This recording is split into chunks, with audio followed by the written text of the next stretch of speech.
Hello everyone and I welcome you all to our channel Equiverse. So बहुत दिनों के बाद आज फिर से आपके सामने वीडियो बना रहा हूँ। एंड देखो इतने दिनों से वीडियो क्यों नहीं बना रहा था, क्योंकि मार्केट जो है ना वो खास नहीं था। बहुत चॉपी मार्केट था। एंड बहुत सारे स्टॉप लॉसेस यहाँ पे हिट हो रहे थे। मैं एक्चुअल में मेरे पर्सनल ट्रेडिंग में भी मेरे बहुत सारे स्टॉप लॉसेस यहाँ पे हिट हो रहे थे। So rather than pushing unnecessary trades, मैंने भी सोचा थोड़ा ब्रेक ले लूँ। ट्रेडिंग भी मेरा बहुत कम हो गया था, पूरा ड्राइड अप। एंड वीडियोस वगैरह भी मैंने स्टॉप कर दिए थे, थोड़ा ब्रेक लिया था। ओके, बट अभी से फिर से हम लोग कम बैक कर रहे हैं। एंड डेली मैं आपके साथ ट्राई करूँगा कुछ ना कुछ वीडियो शेयर करूँ। ओके, सो आज का हमारा टॉपिक रहेगा सबसे इम्पोर्टेंट कि आज हम लोग यहाँ पे कौन से स्टॉक्स में स्विंग ट्रेडिंग के लिए वॉच लिस्ट में ऐड करके चल रहा हूँ वो मैं आपके साथ शेयर करूँगा। ओके, अभी देखो, before going forward, I am not a SEBI registered research analyst. And please please please, ये जो स्टॉक्स के चार्ट पैटर्न्स मैं आपके साथ शेयर कर रहा हूँ किसी के लिए भी बाइंग सेलिंग रिकमेंडेशन नहीं रहने वाले, जस्ट एक चार्ट पैटर्न वाइज मैं आपके साथ शेयर कर रहा हूँ। ओके, आपका जो भी प्लानिंग रहेगा वो आप अपने रिस्क मैनेजमेंट के हिसाब से करके चलना। विदाउट स्टॉप लॉस ट्रेडिंग करने का बिल्कुल भी मत सोचना। And risk management is should be always on the top. Okay, so start करते हैं दोस्तों। या तो अगर सबसे फर्स्ट थोड़ा हम लोग मार्केट के स्ट्रक्चर के ऊपर बात कर लेते हैं। तो देखो यहाँ पे आप निफ्टी का अगर चार्ट पैटर्न देखें तो यहाँ पे निफ्टी जो है वो पूरा ये एक यहाँ पे गैप अप देखने को मिला था फर्स्ट, बट उसके बाद अगर यहाँ से हम लोग ट्रैक करेंगे तो यहाँ तक देखो, ये लेवल तो कोई रिटर्न नहीं है। ये एक पूरा साइडवेज में एक ऐसे बॉक्स के रेंज में हम लोग बोल सकते हैं यहाँ पे ट्रेड हो रहा है। ओके, सो लार्ज कैप्स में यहाँ पे मूवमेंट अप नहीं देखने को मिल रहा है। अगर स्मॉल कैप की बात करें तो स्मॉल कैप में भी सेम है। अराउंड जून के बाद, मतलब ये जो अपने को देखने को मिल रहा है ना, ये यहाँ से ये गैप अप के बाद भी बोलूँगा। हालांकि ये चार्ट पैटर्न पे अप ट्रेंडिंग लग रहा है, बट ये जो है ना ये चॉपी पैटर्न है। एंड इसके मतलब ये मार्केट में अगर मार्केट ऐसा रहे तो स्टॉक्स जो रहते हैं वो बहुत ज़्यादा चॉपीनेस शो करते हैं। सो यहाँ पे वही स्टॉक्स में अगर आप ट्रेडिंग करें तो आपने को देखने को मिला होगा कि बहुत सारे स्टॉक्स बेस से बाहर आ रहे, ब्रेकआउट दे रहे, बट वो फिर से बेस में आ रहे, अपना स्टॉप लॉस लेके फिर से चले जा रहे। सो ये काइंड ऑफ चॉपी मार्केट के कैरेक्टरिस्टिक्स है। यहाँ पे स्मॉल कैप भी देखो, ये ऐसे पूरा चॉपीनेस ही दिखाने को देखने को मिल रहा है। मिड कैप में भी वही सेम चल रहा है कि मिड कैप में भी अपने को देखो, मिड कैप तो पूरा चॉपी है। ये देखो कोई रेंज ही नहीं है मतलब कोई एक अप ट्रेंड नहीं है। यहाँ पे ऊपर जा रहा है फिर नीचे आ रहा है, ऊपर जा रहा है फिर नीचे, फिर ऊपर नीचे।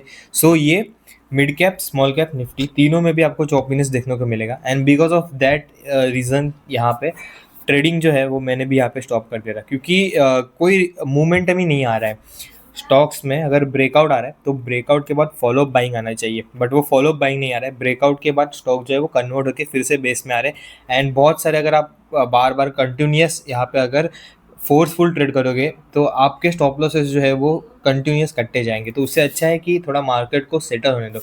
एंड ये अनसर्टेनिटी कहाँ से आ रही है? ये अनसर्टेनिटी आ रही है यूएस एंड ईरान के वॉर के कारण फिर से, क्योंकि अर्लियर क्या था, एक सीज फायर हो जाएगा, सीज फायर हो गया था, अपने को लगा था अभी मार्केट मोमेंटम में आएगा, बट उसके बाद जो है वो सीज फायर मेंटेन नहीं हुआ। जो एमओयू साइन हुआ वो भी मेंटेन नहीं हुआ। एंड अभी दोनों कंट्रीज फिर से वॉर चालू हो गया।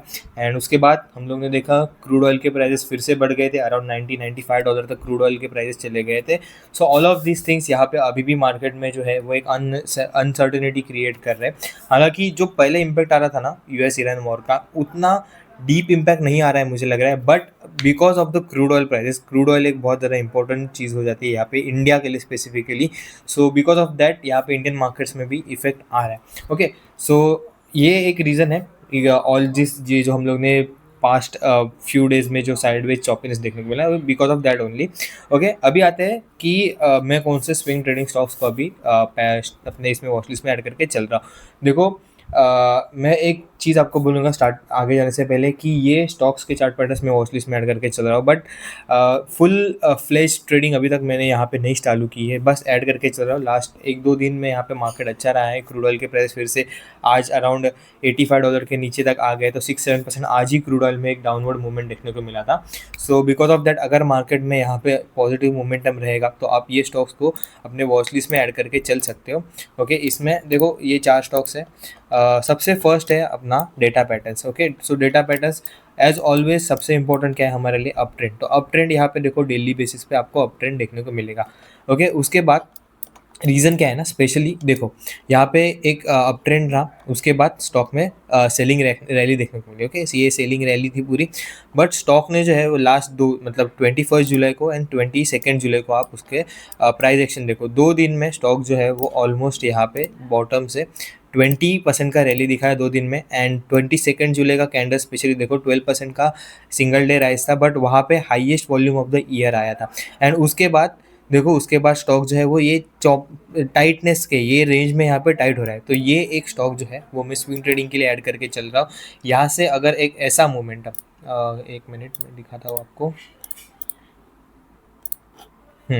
यहाँ से अगर ये एक ब्रेकआउट देता है, थोड़ा यहाँ पे टाइटनेस होता है एंड फिर से ब्रेकआउट देता है, तो ये एक मोमेंटम में जो है वो एक्सपेक्ट कर रहा हूँ। ओके, अभी यहाँ पे सेकेंड ऑर्डर इफेक्ट भी हो सकता है कि यहाँ से ये ब्रेकडाउन देके नीचे भी जा सकता है। सो आपको ये चीज़ भी ध्यान में रखनी है एंड किसी के लिए भी बाइंग सेलिंग रिकमेंडेशन नहीं है, but what I am expecting कि यहाँ से अगर ब्रेकआउट देके टाइटनेस देके ऊपर जाता है तो मैं इसको फॉलो करूँगा। ओके, उसके बाद आता है अपना universal cables. Okay, universal cable में भी सेम देखो, यहाँ पे क्या हो रहा है कि एक अप ट्रेंड के बाद एक सेलिंग देखने को मिला। अभी एक सेलिंग के बाद देखो फर्स्ट लो यहाँ पे बना है, फिर स्टॉक ने ऊपर जाने का ट्राई किया यही लेवल तक, फिर सेकंड लो जो है वो ये लो के ऊपर है एंड फिर से ऊपर, फिर यहाँ पे देखो टाइटनेस के बाद ये 24 जुलाई का एक स्ट्रॉन्ग बाइंग कैंडल देखने को मिला है एंड यहाँ पे ये लेवल का ब्रेकआउट देखने को मिला है। सो मुझे यहाँ पे क्या एक्सपेक्ट कर रहा हूँ कि अप ट्रेंड रैली जो था अभी कंटिन्यूएशन, यहाँ से एक स्मॉल बेस एक सेलिंग रैली यहाँ पे ओवर हो गया है। एक फर्स्ट हाई फर्स्ट लो सेकंड लो, सो यहाँ पे चेंज ऑफ स्ट्रक्चर मुझे लग रहा है यहाँ पे सेलिंग का, एंड फिर यहाँ से स्टॉक कंटिन्यूएशन मुझे लग रहा है, तो इसीलिए इसको भी मैं वॉच लिस्ट में ऐड करके चल रहा हूँ। जस्ट फॉर एग्जांपल अगर आपको मैं बताऊँ कि कैसे करना है आपको स्विंग ट्रेडिंग, तो देखो जब तक स्टॉक जो है ना वो अपर साइड में जा रहा है, मतलब हायर हाइज बना रहे जब आप बाय कर रहे हो आपके मोमेंटम में जा रहे हो, तब तक ही उसको आपको ट्रेड करना है। द मोमेंट समझो इसका चार्ट पैटर्न खराब हो गया, ऐसे नीचे आने लगा ना, तो उसको वॉच लिस्ट में भी नहीं रखना है। ट्रेडिंग तो छोड़ दो, ट्रेडिंग तो आपको आपका स्टॉप लॉस फर्स्ट ही लेना है, मतलब 2% 3% जितना भी आपका स्टॉप लॉस रहेगा आपको वो ट्रेडिंग में स्टॉप लॉस लेना ही है। ओके, बट उसको वॉच लिस्ट में भी से भी डिलीट कर देना है, मतलब नहीं है उसको अगर ऐसा चार्ट पैटर्न है। सो इसीलिए मैं हमेशा बोलता हूँ ना कि मैं कब तक ट्रैक करूँगा, तो जब तक ये ऐसे ऊपर जा रहा है। ओके, यहाँ पे जब तक ऊपर जा रहा है, बाइंग वॉल्यूम आ रहा है, सेलिंग के बहुत बड़े कैंडल्स नहीं आ रहे, सेलिंग बहुत प्रेशर नहीं देखने को मिल रहा है, तब तक मैं इसको वॉच लिस्ट में चलूँगा, ट्रेड भी कर दूंगा। बट द मोमेंट इसका प्राइजेक्शन खराब हो जाए, मेरा स्टॉप लॉस हिट कर दे, तो मैं इसको निकाल लूँगा। ओके, सो ये एक ट्रेड यूनिवर्सल केबल इसको वॉच लिस्ट में ऐड करके चल रहा हूँ। फिर INOX India, sorry INOX green नहीं, आइनॉक्स इंडिया, इसमें भी देखो एक अच्छा मोमेंटम देखने को मिला ऑलवेज। यहाँ पे ये भी एक बाइंग रैली थी, यहाँ से बॉटम से ब्रेकआउट से भी एक अच्छी रैली थी। ये ब्रेकआउट के लेवल पे हम लोग ने वीडियो बना के भी शेयर किया था, तो वहाँ से एक 28% की रैली थी ब्रेकआउट से। अभी देखो उसके बाद फिर से स्टॉक यहाँ पे एक बेस बना रहा है एंड बेस में भी फिर से यहाँ पे देखो फर्स्ट एक ये वाले लो को अभी भी ब्रेक नहीं कर रहे हैं। ये जो लो लगा है यहाँ पे देखो, ये लो को ब्रेक नहीं कर रहा है, फर्स्ट एक हाई बनाया फिर लो बनाया फिर हाई फिर लो, एंड यहाँ पे देखो ये आपको हायर हाई हायर लोस का सीरीज देखने को मिल रहा है। सो यहाँ पे अगर प्राइस टाइटनेस दिखाता है, एक अच्छी खासी बाइंग देखने को मिलती है, तो इसको आप स्विंग ट्रेडिंग के लिए सोच के चल सकते हो। मेरी तरफ से बाइंग सेलिंग रिकमेंडेशन नहीं है, मैं हालांकि यहाँ पे अगर थोड़ा ऐसे आता है एंड फिर ब्रेकआउट देता है तो अच्छा मोमेंटम देखने को मिलेगा इसमें। एंड उसके बाद हम लोग आते हैं नेक्स्ट स्टॉक ASM टेक। सो ASM टेक देखो ये BSE पे ही है, थोड़ा लो लिक्विड स्टॉक है। ओके, बट इसका चार्ट पैटर्न मुझे बहुत अच्छा लग रहा है। ये एक फुल बोलते हैं लॉन्ग बेस ब्रेकआउट जैसा चार्ट पैटर्न लग रहा है।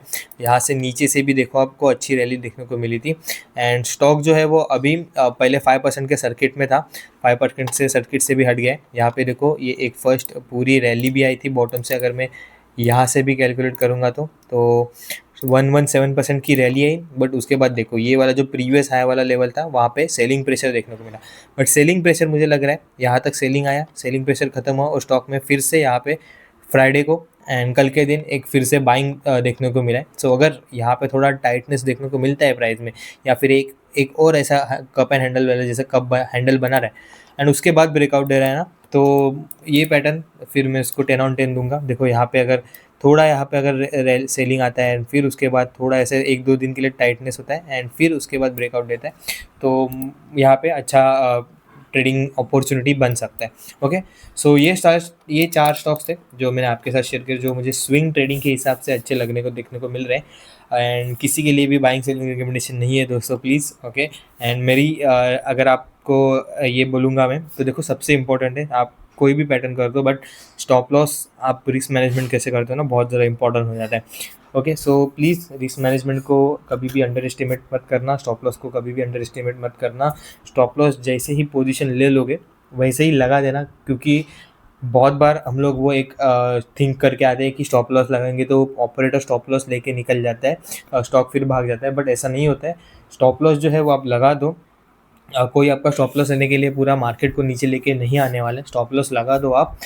उसके बाद अगर स्टॉप लॉस हो जाता है तो होने दो, क्योंकि क्या होता है बहुत बार आप स्टॉप लॉस, जब भी हम लोग बोलते हैं ना कि मैं माइंड में स्टॉप लॉस लेके चल रहा हूँ, बट जब भी वो माइंड में आप स्टॉप लॉस लेके चलते हो एंड एक्चुअल में जब भी स्टॉप लॉस लेने का टाइम आता है तो कोई स्टॉप लॉस लेता नहीं है। फिर वो ऐसा होता है कि थोड़ा और ऊपर आएगा तो मैं निकाल दूंगा, थोड़ा टाइम वॉच करते हैं।